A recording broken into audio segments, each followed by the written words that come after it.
remember so well, and I'm sure we all do, what it was to be a child and on Christmas afternoon to sit amid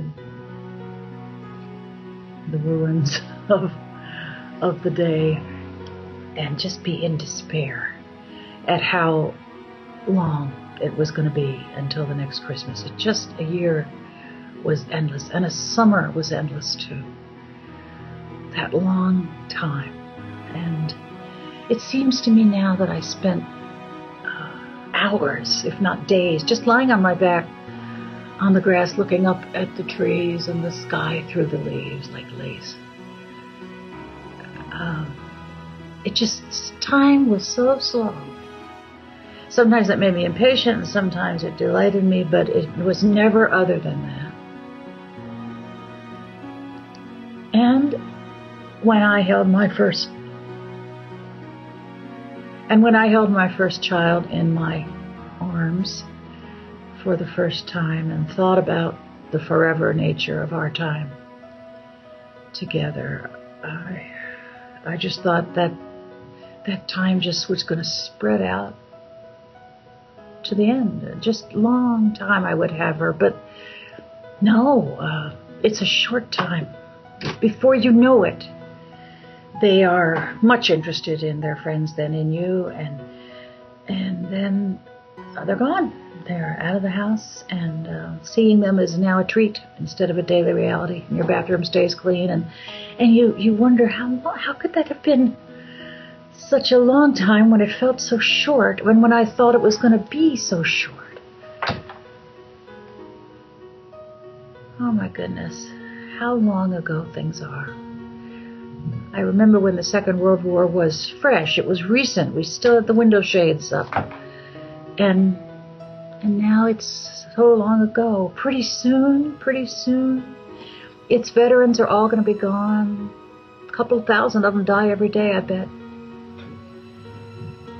Pretty soon they're going to be scarce as hen's teeth like the veterans of the First World War, and now those guys are all gone.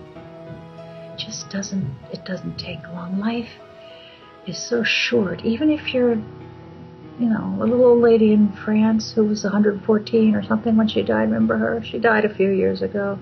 She knew Van Gogh. Yeah. Even that life is so short. We know certain lives are short. When people die young, when babies die, when young people die, we all say it's a tragedy. I remember when I was a teenager reading in the newspaper an obituary of somebody who was 45 who had died, and I remember thinking, well, he lived his life.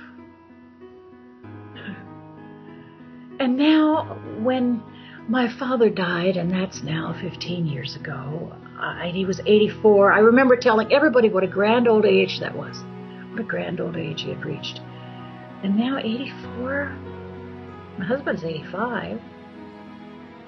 It doesn't seem so old. In our church, we have a lot of 88s, a couple of 89s, and we have a 91. It's as if they were horses in a race, and we're rooting for them to keep going. But we had a 99. We had a 99 plus. Her life got just too burdensome for her to bear, and she just could not hang on any longer. I remember that we used to say to her jolly things when we were younger than she. We would say, well, you're going to make it to 100 for sure. Got a lady in the parish now, one of the 89s. She says she's going to make it to 107. She has some reason to think that. Her parents were elderly when they died. But will she want to make it to 107 when she stands on the threshold of that? It's hard to say. You go to a cocktail party and the talk turns to medicine and health, which it does quickly at cocktail parties today. Somebody says, no, I don't want to be kept alive by machines. I don't want any heroic measures. No. Now the person who says that, he's 45 and he's in good health. I've known a lot of people who said they didn't want to be kept alive by machines. I've known people who said they wouldn't want to be alive if they had to be in a wheelchair. I knew a man who said he wouldn't want to be alive if he couldn't make love to his wife. I knew a young lady who said she wouldn't want to be alive if she had to take medicine every day. Oh my goodness. But none of them were in those situations that they thought would be so untenable. And when the time comes, you're very willing to use that wheelchair. To you, that wheelchair does not represent bondage anymore. Other people look at it and they say, oh, you poor thing, you're in a chair. Oh, you poor thing, you have a cane. But you think, no, this chair is what enables me to go. I'm able to go places in this chair. If I didn't have this chair, I'd have to stay home all the time. If I didn't have this cane, I'd walk crooked and my back would hurt even more than it does. If I didn't have this walker, I'd be falling down. This is not bondage, it's freedom. It only looks like bondage if your freedom is other than mine. Oh, I was a dancer.